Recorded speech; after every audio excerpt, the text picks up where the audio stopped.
السلام عليكم ورحمة الله وبركاته.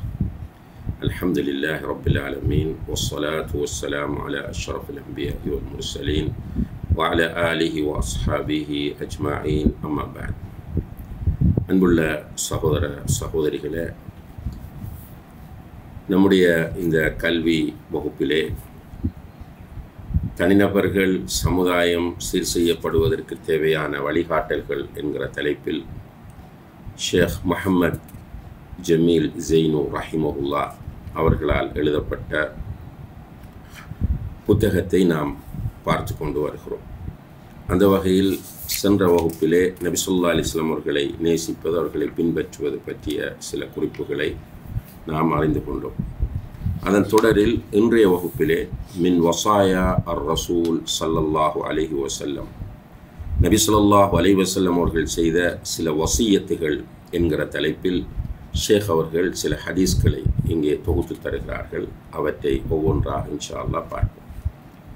முதலாவது ஹதீஸ், நபி ஸல்லல்லாஹு அலைஹி வஸல்லம் அவர்கள் சொன்னார்கள், இன்னி கத் தரக்து ஃபீக்கும் மா இன்னி அத்தஸம்தும் பிஹி லன் தضلوا அபதா கிதாபல்லாஹி வ சுன்னத நபியி. உங்கள் மத்தியிலே நான் ஒரு விஷயத்தை விட்டு செல்கிறேன். அதை நீங்கள் பற்றி பிடித்து வாழ்ந்தால் எப்போதும் நீங்கள் வழி தவறவே மாட்டீர்கள். அது அல்லாஹுடைய வேதமும் அவனுடைய நபியின் சுன்னத்துமாகும் என்று நபி ஸல்லல்லாஹு அலைஹி வஸல்லம் அவர்கள் சொன்னார்கள்.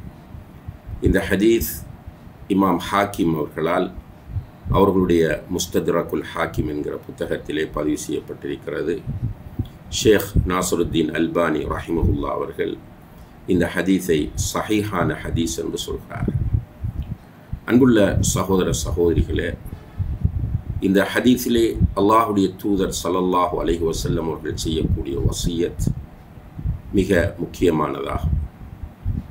அல்லாஹுடைய தூதரை உயிரை விட மேலாக நேசிக்கக்கூடிய நாம் இந்த வசியத்தை சரியான முறையிலே புரிந்து கொண்டு அதன் அடிப்படையிலே செயற்படுவது நம்முடைய கட்டாய கடமையாக இருக்கிறது. அல்லாஹுடைய தூதர் இங்கே சொல்லக்கூடிய உத்தரவாதப்படுத்தக்கூடிய விஷயம் என்னவென்றால், அல்லாஹுடைய வேதமாகிய அல் குர்ஆனையும் அவர்களுடைய சுன்னாவையும் ஒரு மனிதன் பற்றி பிடிக்க ஆரம்பித்து விட்டால், அதன் அடிப்படையில் தன்னுடைய முழு வாழ்க்கையையும் அமைத்து கொள்ள ஆரம்பித்து விட்டால் நிச்சயமாக அவன் வழிகேட்டிலிருந்து பாதுகாக்கப்படுவான் என்பதை சொல்கிறார்கள். இந்த மார்க்கத்தின் அடிப்படை மூலாதாரங்களாக அல் குர்ஆனும் நபிகள் நாயகம் ஸல்லல்லாஹு அலைஹி வஸல்லம் அவர்களுடைய சுன்னாவுமே காணப்படுகின்றன. இதை விடுத்து நாம் மரபுகள், சடங்குகள், சம்பிரதாயங்கள் அல்லது எங்களுடைய மூதாதையர்கள் செய்தவை என்று ஆதாரம் காட்டிக்கொண்டு அவற்றை மார்க்கமாக ஆக்க முயற்சி செய்யக்கூடாது. நடைமுறையில் அவை இருந்து வரலாம். ஆனால் நம்முடைய நடைமுறையை நாம் குர்ஆன் சுன்னாவுக்கு ஏற்ப மாற்ற வேண்டுமே தவிர நம்முடைய நடைமுறைக்கு ஏற்ப குர்ஆன் சுன்னாவை இழுத்து கொண்டு வர முயற்சி செய்யக்கூடாது. இது வழிகட்ட ஒரு போக்காகும். எனவே இந்த ஹதீஸின் அடிப்படையில் நாம் மார்க்கம் என்று வந்தால் குர்ஆனிலிருந்தும் ஹதீஸிலிருந்தும் அந்த மார்க்கத்தை பெற்றுக்கொள்ளவும் அவை இரண்டின் அடிப்படையில் நம்முடைய வாழ்க்கையை அமைத்து கொள்வதற்கும் நாம் முயற்சி செய்ய வேண்டும். அல்லாஹு தஆலா அதற்கு நம் எல்லோருக்கும் அருள் பாலிக்க வேண்டும். இரண்டாவதாக, அதை வலியுறுத்தக்கூடிய முறையில் வரக்கூடிய இன்னும் ஒரு வசியத்தை பதிவு செய்கிறார்கள். அல்லாஹுடைய தூதர் ஸல்லல்லாஹு அலைஹி வஸல்லம் அவர்கள் சொன்னார்கள், அலைக்கும் பி சுன்னதி வ சுன்னத்தில் ஹுலஃபா இர்-ராஷிதீன் அல்-மஹ்தியீன் தமஸ்ஸகு பிஹா. என்னுடைய சுன்னாவை பற்றி பிடியுங்கள், மேலும் நேர்வழி நடந்த ஹுலஃபா ராஷிதூன் என்று சொல்லக்கூடிய ஹுலஃபாக்களினுடைய சுன்னாக்களையும் பின்பற்றுங்கள், அவற்றை பற்றி பிடியுங்கள் என்று சொல்கிறார்கள். இந்த ஹதீஸ் முஸ்னத் அஹ்மதிலே பதிவு செய்யப்பட்டிருக்கிற ஒரு ஆதாரபூர்வமான ஹதீஸ் ஆகும். இந்த ஹதீஸினுடைய முழு வடிவத்தை நாம் பார்க்கிற போது அல்லாஹுடைய தூதர் ஸல்லல்லாஹு அலைஹி வஸல்லம் அவர்கள் ஒரு நாள் சஹாபாக்களுக்கு மிக உருக்கமான ஒரு உரையாற்றினார்கள். அந்த உரையை கேட்டுக்கொண்டிருந்த சஹாபாக்கள் பயந்து அழுது கொண்டிருந்தார்கள். அந்த நேரத்தில் ஒருவர் எழுந்து, அல்லாஹுடைய தூதரே, இந்த உரை விடைபெறுகிற ஒருவருடைய உரை போன்று இருக்கிறது, எனவே எங்களுக்கு நீங்கள் வசியத் செய்யுங்கள் என்று கேட்டார். அப்போது அல்லாஹுடைய தூதர் சில வசியத்துகள் செய்கிறார்கள். நீங்கள் அல்லாஹுவை தக்வா செய்து கொள்ள வேண்டும். உங்களுக்கு ஒருவர் பொறுப்பாளராக ஆக்கப்பட்டு விட்டால் அவர் சொல்வதை கேட்டு அவருக்கு நீங்கள் கட்டுப்பட வேண்டும் என்று சொல்கிறார்கள். அதற்கு பிறகு சொன்னார்கள், எனக்கு பிறகு வாழக்கூடியவர்கள் இந்த மார்க்கத்தில் நிறைய கருத்து வேறுபாடுகளை காண்பார்கள். அப்படி கருத்து வேறுபாடுகள் மார்க்கத்தில் உண்டாகுவதை நீங்கள் பார்த்தால் விரக்தி அடைந்து விடாமல், மன உளைச்சலுக்கு உள்ளாகாமல், மார்க்கத்தில் வெறுப்பு கொள்ளாமல் என்னுடைய சுன்னாவை நீங்கள் பற்றி பிடியுங்கள், நேர்வழி நடந்த ஹுலஃபா உர் ராஷிதூன்களுடைய சுன்னாவை பற்றி பிடியுங்கள் என்று சொன்னார்கள். அன்புள்ள சகோதர சகோதரிகளே, இப்போ அல்லாஹுடைய தூதர் ஸல்லல்லாஹு அலைஹி வஸல்லம் அவர்கள் அல்லாஹுடைய தூதர் என்கிற வகையில் அவர்கள் சொல்லக்கூடிய முன்னறிவிப்பு நடைபெற வேண்டும். அப்படி அது நடைபெற்றால்தான் அவர்கள் அல்லாஹுடைய தூதர் என்பது உறுதியாகும். அவர்கள் முன்னறிவிப்பு செய்தது உலகம் அழியும் வரையும் நடக்கவில்லை என்றால் அவர்கள் அல்லாஹுடைய தூதர் இல்லை என்கிற கருத்து வந்துவிடும். அல்லாஹ் பாதுகாக்க வேண்டும். அந்த அடிப்படையில் அல்லாஹுடைய தூதர் செய்த அந்த முன்னறிவிப்பு மார்க்கத்தின் பெயரால் கருத்து வேறுபாடு என்பது அவர்கள் மரணித்ததை தொடர்ந்து இடம்பெற ஆரம்பித்து விட்டது. உலகம் அழியும் வரைக்கும் மார்க்கத்தின் பெயரால் கருத்து வேறுபாடுகள் வந்து கொண்டே இருக்கும். இதை நம்ம ரியலைஸ் பண்ண வேண்டும். இப்படி நடக்கும் என்றால் அது நம்மட பாசையில் சொல்றால் ஒரு இயற்கையான அம்சம் போன்று மாறிவிடும். அப்படி வரும்போது நம்முடைய கடமை என்ன என்கிற அந்த வசியத்தான் இங்கே நாம் கவனத்தில் கொள்ள வேண்டியதாகும். கருத்து வேறுபாடுகள் வரும்போது நம்முடைய அறிஞர்கள், நம்முடைய தலைவர்கள், நம்முடைய ஷேக்மார், நம்முடைய தரீகா அல்லது நம்முடைய ஜமாத் என்று அல்லது மெஜாரிட்டி மைனாரிட்டி என்று அலையாமல் குர்ஆனில் என்ன சொல்லப்படுகிறது, ஹதீஸில் என்ன சொல்லப்படுகிறது என்பதை நாம் பார்க்க வேண்டும். அதே போல நேர்வழி நடந்த ஹலீஃபாக்கள் என்று சொன்னால் அபூபக்கர், உமர், உஸ்மான், அலி ரலியல்லாஹு அன்ஹும் ஆகிய 4 ஹலீஃபாக்களும் நேர்வழியில் இருந்த ஹலீஃபாக்கள் என்ற விஷயத்தில் முஸ்லிம் உம்மத் ஏகமனதான நிலைப்பாட்டிலே இருக்கிறது.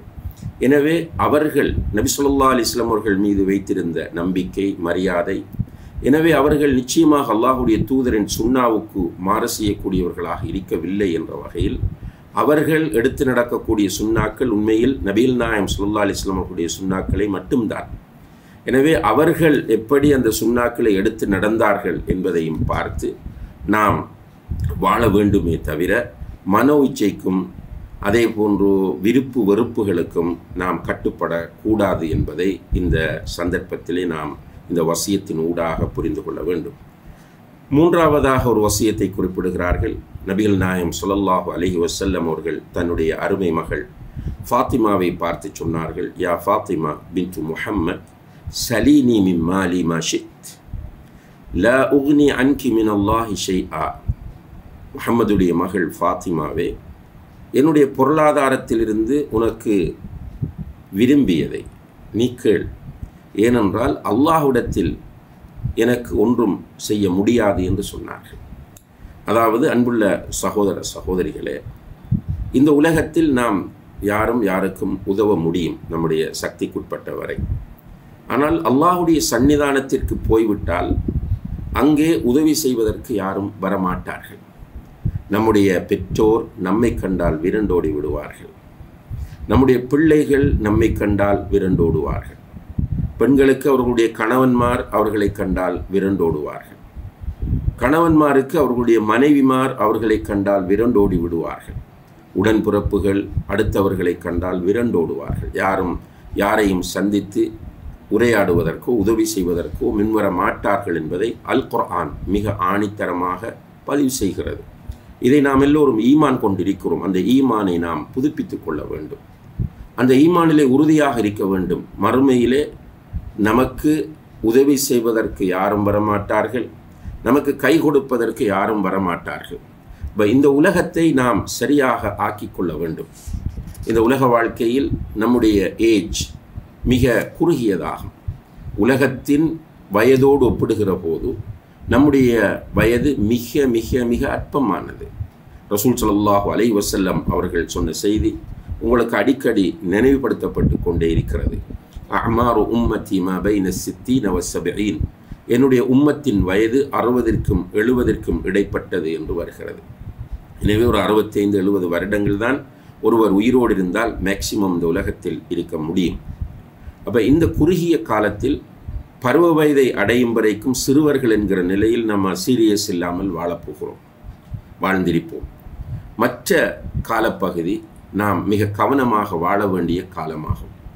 இந்த காலத்தில் வெறுமனே உலக இன்பங்களுக்கும் ஆசைகளுக்கும் முதலிடம் கொடுத்து அல்லாஹை மறந்து அல்லாஹுடைய தூதரை புறக்கணித்து நாம் மனம் போன போக்கில் வாழ்ந்து விடுவோமாக இருந்தால் நிச்சயமாக மறுமையிலே நம்முடைய பொருளாதாரமோ நம்முடைய பதவிகளோ நம்முடைய குடும்பமோ யாருமோ நமக்கு உதவி செய்ய வரமாட்டார்கள். அல்லாஹுடைய தூதர் ஸல்லல்லாஹு அலைஹி வஸல்லம் அவர்களே தன்னுடைய மகளை பார்த்து, இந்த உலகத்தில் உனக்கு தேவையானதை கேட்டுக்கொள், நான் தருகிறேன், ஆனால் மறுமையில் என்னால் உனக்கு உதவ முடியாது என்பதை சொல்லியிருக்கிறார்கள் என்றால் நம்முடைய நிலைமை என்ன என்பதை நாம் ஒவ்வொருவரும் சிந்தித்து இந்த வசியத்தையும் ஒரு முக்கியமான வசியத்தாக கவனத்தில் எடுத்து அமல் செய்ய நாம் முயற்சி செய்ய வேண்டும். அல்லாஹ் அதற்கு நமக்கு தௌஃபீக் செய்வானாக. அடுத்த ஒரு வசியத்தும் இந்த மேலே உள்ள வசியத்துகளோடு தொடர்பான ஒன்றுதான். இந்த மேலே உள்ள வசியத் புகாரியிலே வருகிறது, அதே போன்று இந்த வசியத்தும் புகாரியிலே தான் வருகிறது. அல்லாஹுடைய தூதர் சொன்னார்கள், மன் அத்தாஅனி ஃபகத் அத்தா அல்லாஹ் வமன் அசானி ஃபகத் அஸல்லா. யார் எனக்கு வழிபட்டு நடக்கிறாரோ அவர் அல்லாஹுக்கு வழிபட்டவராக இருக்கிறார். யார் எனக்கு மாறு செய்கிறாரோ அவர் அல்லாஹுக்கு மாறு செய்தவராகவே உள்ளார் என்று சொல்கிறார்கள். இப்போ இங்கே சுன்னாவின் முக்கியத்துவத்தை நபி ஸல்லல்லாஹு அலைஹி வஸல்லம் அவர்கள் வலியுறுத்துகிறார்கள். இப்போ அல்லாஹுக்கும் கட்டுப்பட வேண்டும், அல்லாஹுடைய தூதருக்கும் கட்டுப்பட வேண்டும். இதுதான் ஒரு முஃமினுடைய நிலைப்பாடாகும். குல்லு உம்மத்தி யதுகுலூனல் ஜன்னா, என்னுடைய உம்மத்தில் எல்லோரும் சுவர்க்கம் செல்வார்கள், இல்லாமன் அபா, மறுக்கிறவர்களை தவிர என்று சொன்னார்கள். ரசூலுல்லாஹி அலைஹி வஸல்லம் அவர்களிடத்தில் சஹாபாக்கள் கேட்டார்கள், யார் மறுப்பார் அல்லாஹுடைய தூதரே? அப்போது சொன்னார்கள், மன் அத்தாஅனி தஹலல் ஜன்னா வமன் அசானி ஃபகத் அபா. யார் எனக்கு கட்டுப்படுகிறாரோ அவர் சுவர்க்கம் செல்லுவார், யார் எனக்கு மாறு செய்கிறாரோ அவர் மறுக்கிறவர் என்று சொன்னார்கள். எனவே அன்புள்ள சகோதர சகோதரிகளே, அல்லாஹுடைய தூதர் ஸல்லல்லாஹு அலைஹி வஸல்லம் அவர்களுடைய சொல் செயல் அங்கீகாரமாக இடம்பெறக்கூடிய ஆதாரபூர்வமான சுன்னாக்களை நாம் மதிக்க வேண்டும், நேசிக்க வேண்டும். நமக்கு பிடிக்காதவர்கள் சொல்லுகிறார்கள் என்பதற்காக சுன்னாக்களை தூக்கி எறிகிறவர்கள் நிச்சயமாக மறுமையிலே கை சேதப்பட வேண்டிய நிலை வரும். திரும்பவும் சொல்கிறேன், சுன்னாக்களை நாம் மதிக்க வேண்டும், நேசிக்க வேண்டும், சுன்னாக்களை நாம் பின்பற்ற வேண்டும். நமக்கு பிடிக்காதவர்கள் சொல்லுகிறார்கள் என்பதற்காக சுன்னாக்களை தூக்கி எறிந்து விட்டால் ஆபத்தான நிலையில் இருக்கிறோம் என்பதை புரிந்து கொள்ள வேண்டும். இன்று நம்முடைய மக்களில் சிலருடைய மனநிலை இவ்வாறு தான் இருக்கிறது. தாவா களத்தில் சிலரை அவர்களுக்கு பிடிக்காது, அதற்காக அவர்கள் சொல்லக்கூடிய புகாரியில் உள்ள, முஸ்லிமில் உள்ள, அபூதாவுதில் உள்ள, ஏனைய ஹதீஸ் கிரந்தங்களில் உள்ள சஹீஹான ஹதீஸ்களை அவர்கள் சொல்லுகிற போது அதற்கு மாற்றமாக நடக்கவும் அவற்றை விமர்சிக்கவும் தூக்கி எறியவும் முயற்சி செய்கிறார்கள். இது மிகப்பெரிய வழிகேடும் ஆபத்தும், சில நேரங்களில் அது இஸ்லாத்தை விட்டு வெளியேற்றக்கூடிய ஒரு ஆபத்தாகவும் அமைந்துவிடும் என்பதை நாம் கவனத்தில் கொண்டு நாம் எப்போதுமே அல்லாஹுடைய தூதருக்கு வழிபடக்கூடியவர்களாக மாற வேண்டும். அல்லாஹ் அதற்கு நமக்கு தௌஃபீக் செய்வானாக. அடுத்த வசியத் ஐந்தாவதாக, அல்லாஹுடைய தூதரை நாம் நேசிக்கிறோம், அவர்களை பின்பற்றுகிறோம் என்ற நிலையில் இந்த வசியத் முக்கியத்துவம் பெறுகிறது. அல்லாஹுடைய தூதர் சொல்கிறார்கள், லா துத்ரூனி கமா அத்ரத்தின் நசாரா இப்ன மரியம் ஃபஇன்னமா அன அப்துன் ஃபகூலு அப்துல்லாஹி வரசூலு. கிறிஸ்தவர்கள், நசாராக்கள் மரியமுடைய மகனை ஈசா அலைஹிஸ்ஸலாம் அவர்களை அளவு கடந்து புகழ்ந்தது போல என்னை நீங்கள் அளவு கடந்து புகழ்ந்து விடாதீர்கள். அல்லாஹுடைய தூதர் செய்யக்கூடிய வசியத், சஹீஹுல் புகாரியிலே பதிவு செய்யப்பட்ட வசியத்திற்கு முக்கியத்துவம் தர வேண்டும். அல்லாஹுடைய தூதர் சொல்கிறார்கள், கிறிஸ்தவர்கள் மரியமுடைய மகன் ஈசா அலைஹிஸ்ஸலாம் அவர்களை அளவு கடந்து புகழ்ந்தது போல நீங்கள் என்னை அளவு கடந்து புகழ்ந்து விடாதீர்கள். நிச்சயமாக நான் ஒரு அப்தே அன்றி வேறில்லை. ஃபஇன்னமா அன அப்துன், நிச்சயமாக நான் அல்லாஹுடைய ஒரு அடிமை, ஒரு அடியான்.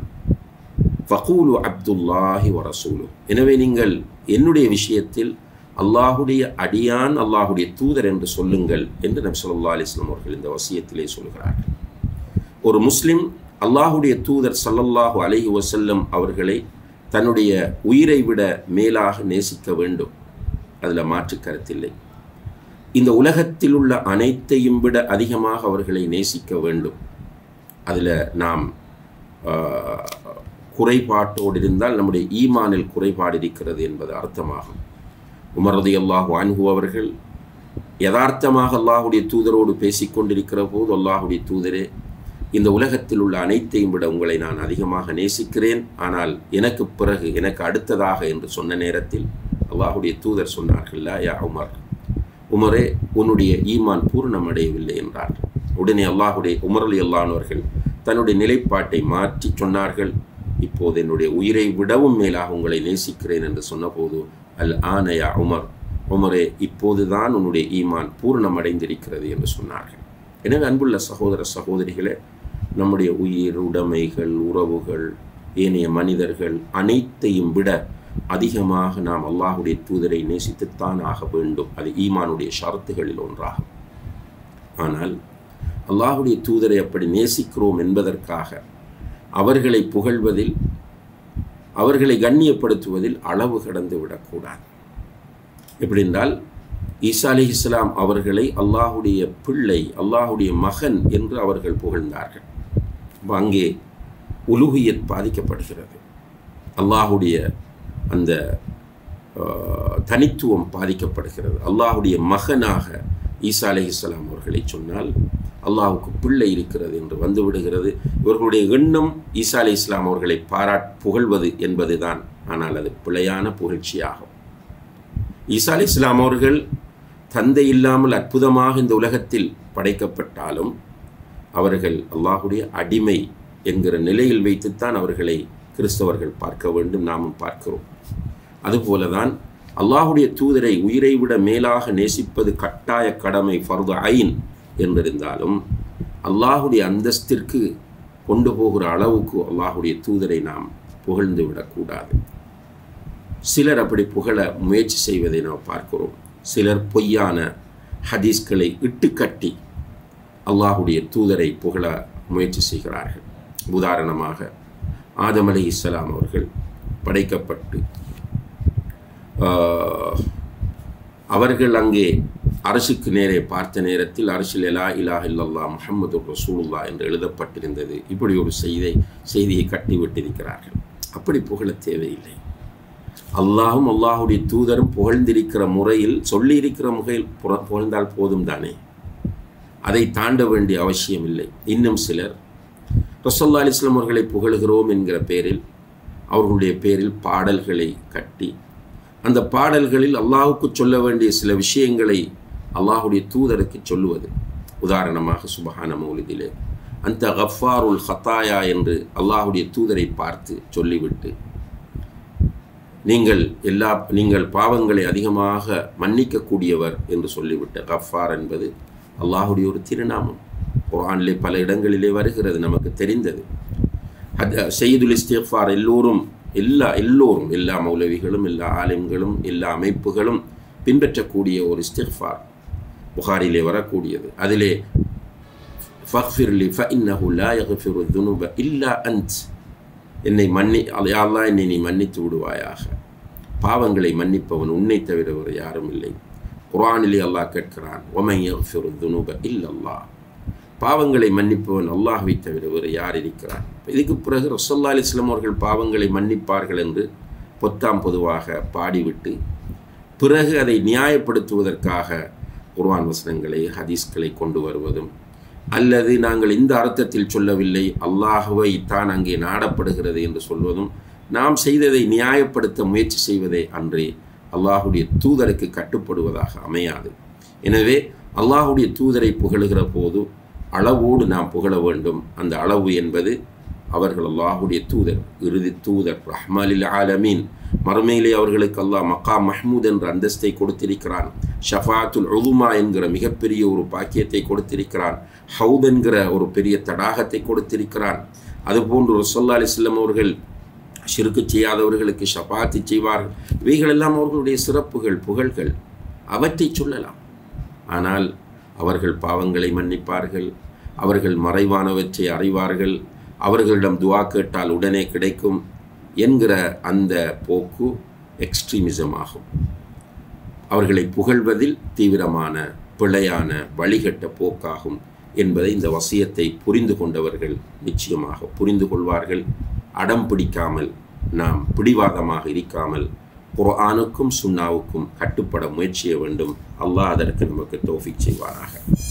அதே போன்று புகாரியிலே வரக்கூடிய இன்னும் ஒரு வசியத், அல்லாஹுடைய தூதர் ஸல்லல்லாஹு அலைஹி வஸல்லம் அவர்கள் சொல்கிறார்கள், காத்தலல்லாஹுல் யஹூத் இத்தஹது குபூர அம்பியாஇஹிம் மசாஜித். அல்லாஹு தஆலா யூதர்களை சபிப்பானாக, அவர்கள் தங்களுடைய நபிமார்களுடைய கபர்களை மஸ்ஜிதுகளாக ஆக்கி கொண்டார்கள். அல்லாஹ் யூதர்களை சபிப்பானாக, அல்லாஹ் யூதர்களை சபிப்பானாக, அவர்கள் தங்களுடைய நபிமார்களின் கபர்களை மஸ்ஜிதுகளாக எடுத்துக்கொண்டார்கள் என்று அல்லாஹுடைய தூதர் ஸல்லல்லாஹு அலைஹி வஸல்லம் அவர்கள் சொல்கிறார்கள். குறிப்பாக அவர்களுடைய மரணப்படுக்கையில் இருக்கும் போதும் இதை சொன்னதாக நாம் ஹதீஸ்களிலே பார்க்க முடிகிறது. அன்புள்ள சகோதர சகோதரிகளே, அல்லாஹுவை வணங்க வேண்டும். அதுதான் லா இலாஹ இல்லல்லாஹ். ஈயாக்க நஅபுது, உன்னையே வணங்குகிறோம். இப்போ அல்லாஹ் ஒருவன் தான் வணங்கி வழிபட தகுதியானவன். வணக்கம் என்று சொன்னால் அது அல்லாஹ் ஒருவனுக்கே தான் சொந்தம். வணக்கங்களில் மிக உயர்ந்த வணக்கம் பிரார்த்தனையாகும். துஆ, அத்துஆ ஹுவல் இபாதா, பிரார்த்தனை அதுதான் வணக்கம் என்று சொல்கிறார்கள் நபிகள் நாயகம் ஸல்லல்லாஹு அலைஹி வஸல்லம். இப்போ யாரிடம் நாம் துஆ கேட்க வேண்டும்? அல்லாஹ் ஒருவனிடம்தான்.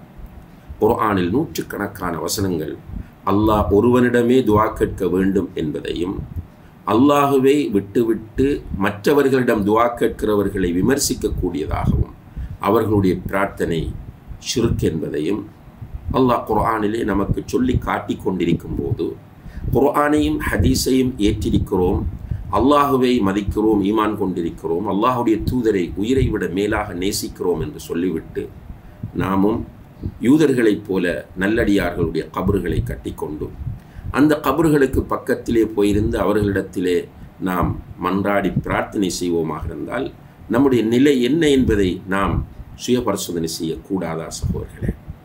நம்முடைய சமுதாயத்தில் ஒரு கூட்டம் இப்படியே ஷிர்கிலே மூழ்கி போயிருப்பதை பார்க்கிறோம். துவா ஒரு இபாதத், நேர்ச்சை செய்வது ஒரு இபாதத், குர்பானி என்கிற பிராணிகளை அறுத்து பலியிடுவது இபாதத்.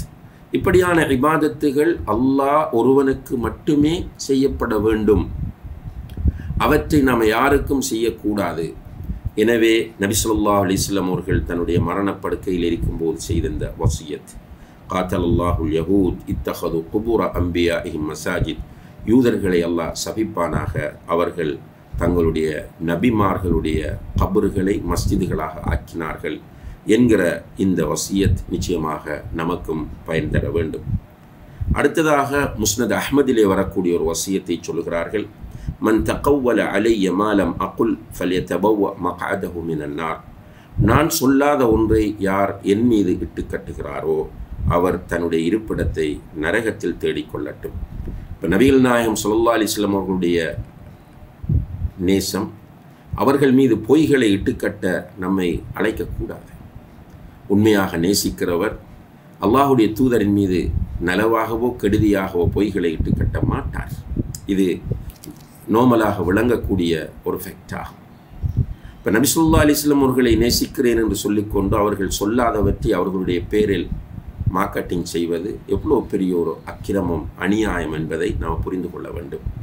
ஹதீஸ்கள் தரம் பிரிக்கப்பட்டு அடையாளப்படுத்தப்பட்டு அல்ஹம்துலில்லாஹ் இன்று டிஜிட்டல் மயப்படுத்தப்பட்டு நம்ம தட்டிய உடனேயே நமக்கு எது சஹீஹ் எது தஈஃப் எது இட்டுக்கட்டப்பட்டது என்று அறியக்கூடிய வாய்ப்பிருக்கும் போது உலமாக்கள் மேடைகளிலே பிடிவாதமாக நின்று அல்லாஹுடைய தூதர் சொல்லாதவைகளையெல்லாம் சொல்வது என்பது நிச்சயமாக மனச்சாட்சிக்கு மாற்றமான ஒரு விஷயமாகும்.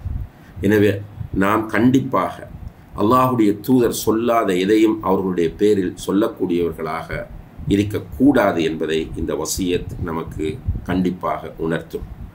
அதே போல அல்லாஹுடைய தூதர் ஒரு சந்தர்ப்பத்திலே சொன்னார்கள், இன்னி லா உசாஃபிஹுன் நிசா, நிச்சயமாக நான் பெண்களை முசாஃபஹா செய்ய மாட்டேன் என்று சொன்னார்கள். அதாவது பையத்தெடுக்கும் போது பெண்கள் தங்களுடைய இஸ்லாத்திற்கு வரக்கூடியவர்கள் அவர்கள் தங்களுடைய கைகளை நபிகள் நாயகம் ஸல்லல்லாஹு அலைஹி வஸல்லம் அவர்களுடைய கையில் வைத்து இஸ்லாத்திற்கு வருவார்கள். அப்படியான ஒரு சந்தர்ப்பத்தில் பெண்கள் அவர்கள் ரசூலுல்லாஹுடைய கையிலே கை வைக்க முயற்சி செய்த போது அல்லாஹுடைய தூதர் தன்னுடைய கையை பின்னால் எடுத்துக்கொண்டார்கள். பொதுவாக சொன்னார்கள், நான் பெண்களுக்கு முசாஃபஹா செய்ய மாட்டேன் என்று சொன்னார்கள். பெண்களுக்கு கை கொடுப்பது, ஹேண்ட் ஷேக்கிங். இப்போ இன்று மார்க்கத்திற்கு முக்கியத்துவம் தராத அதிகமானவர்கள் அவர்களுடைய ஃபங்க்ஷன்களிலே, அது ஒரு காலேஜ், ஒரு யூனிவர்சிட்டி அல்லது ஆஃபீஸ், அவ்வாறான இடங்களிலே ஹேண்ட் ஷேக் பண்ணுவதை நாம் பார்க்கிறோம். இது ஹராமாகும். அதே நேரத்தில் மார்க்கத்தின் பெயரால் சிலர் தங்களை ஷேக்மார் என்று அடையாளப்படுத்தி கொண்டு அவர்களிடத்தில் வரக்கூடிய பெண்களுக்கு கை கொடுப்பது என்பது மார்க்கத்தில் எந்த வகையிலும் அனுமதிக்கப்பட்டதல்ல என்பதை இந்த வசியத் மூலம் நாம் உணர்ந்து கொள்ளக்கூடியதாக இருக்கிறது. அடுத்ததாக புகாரி முஸ்லிமிலே வரக்கூடிய ஒரு வசியத்தை சொல்கிறார்கள், மன் ரகிப அன் சுன்னதி ஃபலைஸ மின்னி, என்னுடைய சுன்னாவை யார் புறக்கணிக்கிறாரோ அவர் என்னை சார்ந்தவர் அல்ல என்றார்கள். இங்கே சுன்னா என்று ரசூலுல்லாஹி அலைஹி வஸல்லம் அவர்கள் குறிப்பிடுவது அவர்களுடைய முழு வாழ்க்கையையும் நாம் ஏற்று அதன் அடிப்படையில் நம்முடைய வாழ்க்கையை அமைத்து கொள்ள வேண்டும். நம்முடைய முழு வாழ்க்கைக்கும் அல்லாஹுடைய தூதரின் வாழ்க்கையில் முன்மாதிரி இருக்கிறது. காலையிலே நாம் எழுந்து காலை கடன்களை நிறைவேற்றுவதா, டாய்லெட் போன்ற இடங்களுக்கு நாம் போய் வருவதா, அதே போன்று சந்தைகளுக்கு போய் தொழில் செய்வதா, குடும்பம் நடத்துவதா, பிள்ளை குட்டிகளை பெற்றவர்களை வளர்ப்பதா என்று எந்த அரசியலா எதுக்குள் போனாலும் நமக்கு அல்லாஹுடைய தூதரிடத்தில் அழகிய முன்மாதிரி இருக்கிறது. எனவே அவர்களுடைய சுன்னாக்களை எல்லா இடங்களிலும் மதித்து பின்பற்றக்கூடியவர்களாக நாம் இருக்க வேண்டும். அவ்வாறு நாம் செய்ய தவறினால் நாம் நபி ஸல்லல்லாஹு அலைஹி வஸல்லம் அவர்களிடமிருந்து ஒதுங்கக்கூடிய அல்லது அல்லாஹுடைய தூதர் நம்மை விட்டு நிரபராதியாக கூடிய ஒரு நிலை உண்டாகும். அல்லாஹ் பாதுகாக்க வேண்டும். அடுத்த ஒரு வசியத் நபி ஸல்லல்லாஹு அலைஹி வஸல்லம் அவர்கள் சொன்னார்கள், அல்லாஹும்ம இன்னி அஊது பிக மின் இல்மின் லா யன்ஃபா, யா அல்லாஹ் பயன் தராத கல்வியை விட்டும் உன்னிடம் நான் பாதுகாப்பு தேடுகிறேன். இது சஹீஹ் முஸ்லிமிலே வந்திருக்கக்கூடிய ஒன்றாகும். இப்போ அல்லாஹுடைய தூதர் இங்கே ஒரு துஆ கேட்பதன் மூலம் ஒரு வசியத்தை நமக்கு சொல்லுகிறார்கள். அதாவது நாம் கற்ற கல்வி நமக்கு பயன் தர வேண்டும். நாம் கற்றுக்கொண்டிருக்கிற கல்வி நமக்கு பயனுள்ளதாக இருக்க வேண்டும்.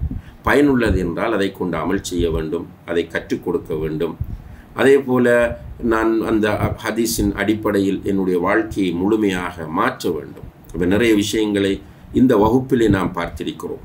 அப்போ இந்த கல்வி நம்மிடத்தில் மாற்றத்தை கொண்டு வர வேண்டும். வெறுமனே கற்றுக்கொண்டு விமர்சனம் செய்து கொண்டு எழுதி கொண்டு தேடிக்கொண்டு அறிவை வளர்க்கிறேன் என்று மட்டும் இருப்பதனால் பிரயோசனம் இல்லை. கற்றதை கொண்டு அமல் செய்ய வேண்டும், அதை மக்களுக்கு சொல்ல வேண்டும். அதே நேரத்திலே 11வது வசியத்தாக ஒரு வசியத்தை பதிவு செய்கிறார்கள். சஹீஹ் முஸ்லிமிலே வந்த வசியத், மன் அமில அமலன் லைஸ அலைஹி அம்ருனா ஃபஹுவ ரத்துன், நம்முடைய கட்டளை இல்லாத ஒரு விஷயத்தை ஒருவர் செய்தால் அது நிராகரிக்கப்படும் என்கிற வசியத்தாகும். அதாவது நாம் அமல் செய்கிற போது அல்லாஹுடைய தூதரனுடைய முன்மாதிரி அதில் இருக்கிறதா என்று பார்த்து அமல் செய்ய வேண்டும்.